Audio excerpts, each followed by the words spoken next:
ఇక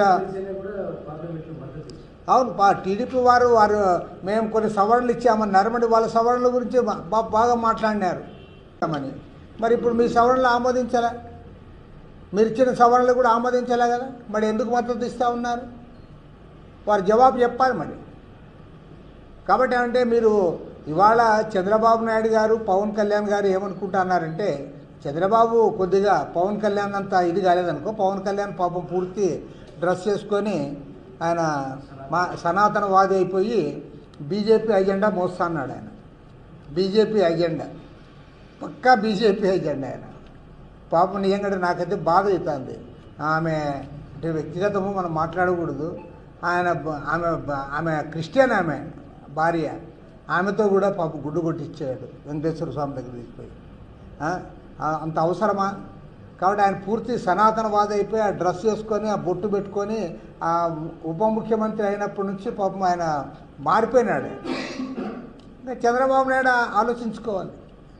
చంద్రబాబు నాయుడు గారు చాలా క్లియర్గా చెప్పాడు, ఒక వక్ఫ్ దాంట్లో వేరే మతస్థులకు ఉండకూడదు, మనం టీటీడీ పాలక మండలిలో మనం వేరే మతస్థులకు స్థానం ఇవ్వడం లేదు కదా అని కూడా చెప్పాడు. మరి ఇవాళ జవాబు చెప్పాలి. చివరి అంశం కూడా చెప్పాల్సింది ఏమంటే, నేను ముందు ఏమో దాన్ని పెద్దగా చెప్పకూడదు అనుకున్నా కానీ చంద్రబాబు రోజు ఇదే చెప్తున్నాడు, ఒకే రికార్డు. అదేమంటే P4 ద్వారా పేదరికాన్ని పోగొడతాను అని. P4 ద్వారా అసలు P4 ఏంటి? పేదరికం ఏమిటి? అసలు పేదరికం ఎందుకు వస్తుంది? పేద ధనిక వర్గాల మధ్య తారతమ్యం ఎందుకుంది?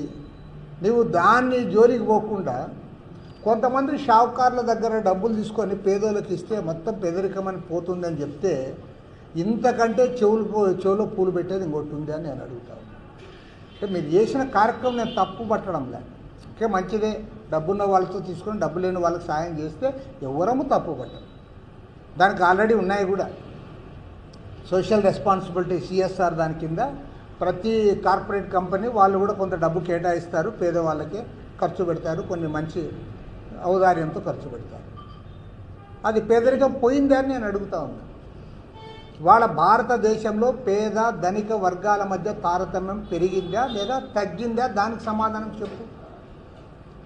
వాళ్ళ అక్కడ కేంద్రంలో నరేంద్ర మోడీ, రాష్ట్రంలో చంద్రబాబు నాయుడు లాంటి వాళ్ళు మీరు అనుసరిస్తున్న ఆర్థిక విధానాల ఫలితంగానే ఆంధ్ర రాష్ట్రంలో భారతదేశంలో పేద ధనిక వర్గాల మధ్య తారతమ్యం విపరీతంగా పెరిగిపోతూ ఉంది.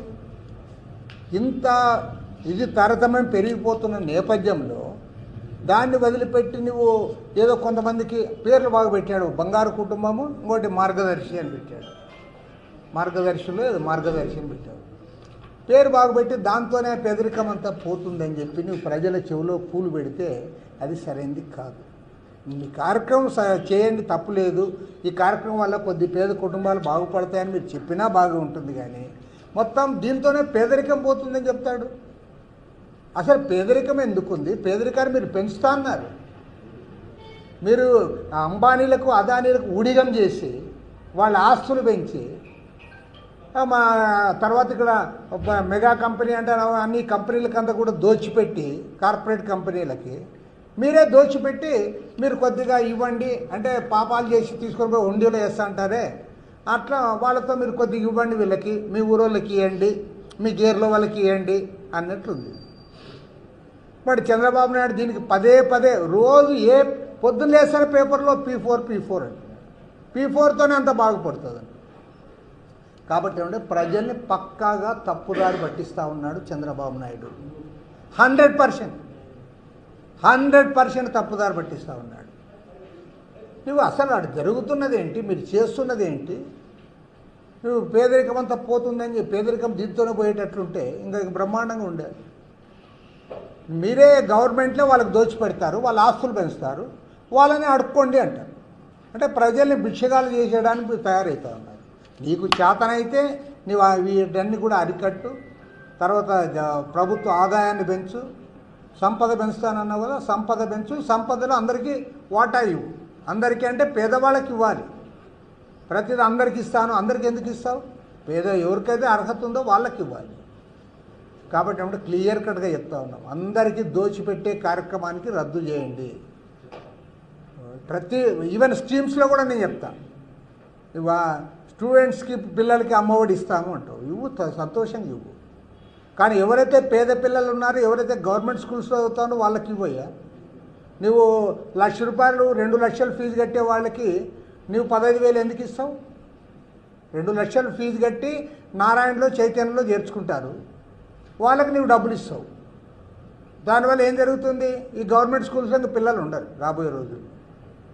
కాబట్టి అంటే క్లియర్గా చెప్తా ఉన్నాం, చంద్రబాబు నాయుడు గారు P4 అని ఆయన పదే చెప్పడం మానుకొని ఎక్కడైనా పేదవాళ్ళకి నువ్వు ఇప్పిస్తే ఇప్పించు, కానీ దానితోనే పేదరికం పోతుందని చెప్పి ఇవాళ ప్రజల్లో ఒక తప్పుడు సంకేతాలు ఇస్తూ ఉన్నాం. దాన్ని తీవ్రంగా ఖండిస్తూ ఉన్నాం.